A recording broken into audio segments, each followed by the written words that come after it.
what would that look like, if someone wanted to try to do this without a coach? Like if they're like, I'm scared of getting a coach, but maybe I want to dip my toe in the pool of this coaching thing a little bit.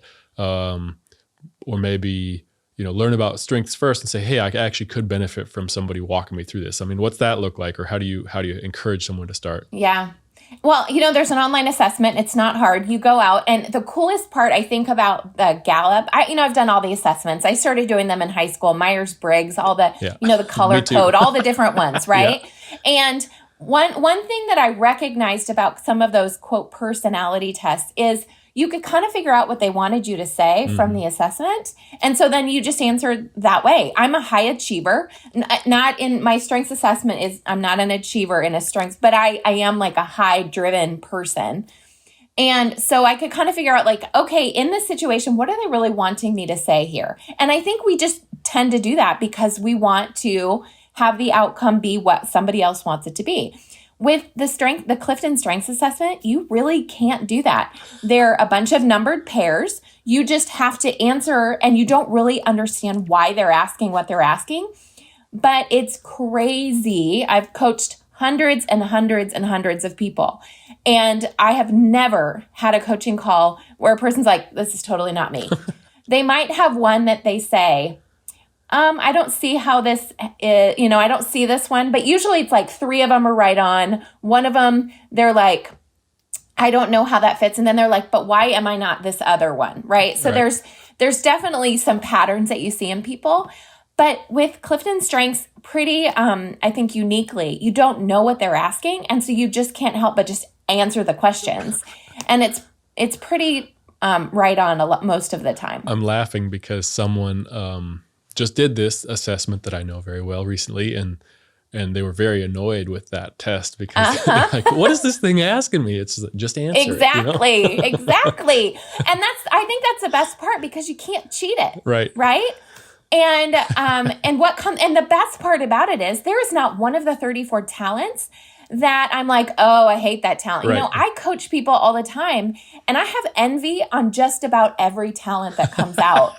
And it's so much fun to meet people who have talents that I don't have and to really see how it shows up. And I think that's one of the coolest parts is because so Dave, I know you're an achiever. I listened to the other podcast and you're an achiever. Brian's an achiever. And actually you guys are both top 5 maximizer achievers, my husband, Brian. Yeah. But you guys are vastly different individuals because of your other talents, right? Yeah.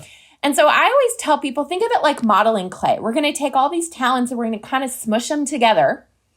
And what comes out is uniquely you. So your maximizer and achiever is probably going to show up differently than somebody else's. So it's less of here's how an achiever acts, and it's more of, Dave, tell me how that achiever looks in your life.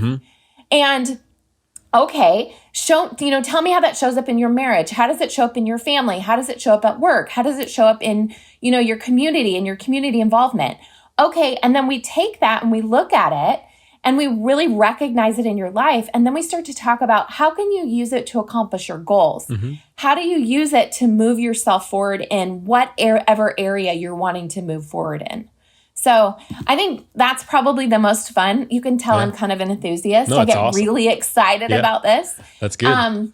But I've never met a person that we can't get excited about their talents and how God made them. Right. And when you, I don't know if you've ever heard the kind of numbers behind strengths, but the chances of someone else having the same top 5 as you, not even in the same order, the chances are 1 in 278,000 people. Wow.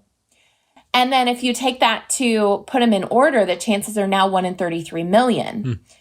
And then if we talk about top 10 in order, the chances are 1 in 447 trillion.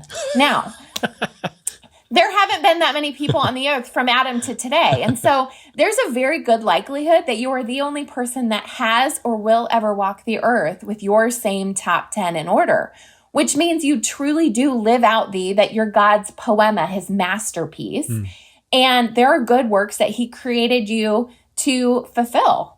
And so that's so exciting to help people discover that and just kind of find a way forward in whatever way, whether that's personal coaching in their, their personal life, or whether that's with their family or, in a spiritual context. in every different context, this can help. Yeah, that's awesome.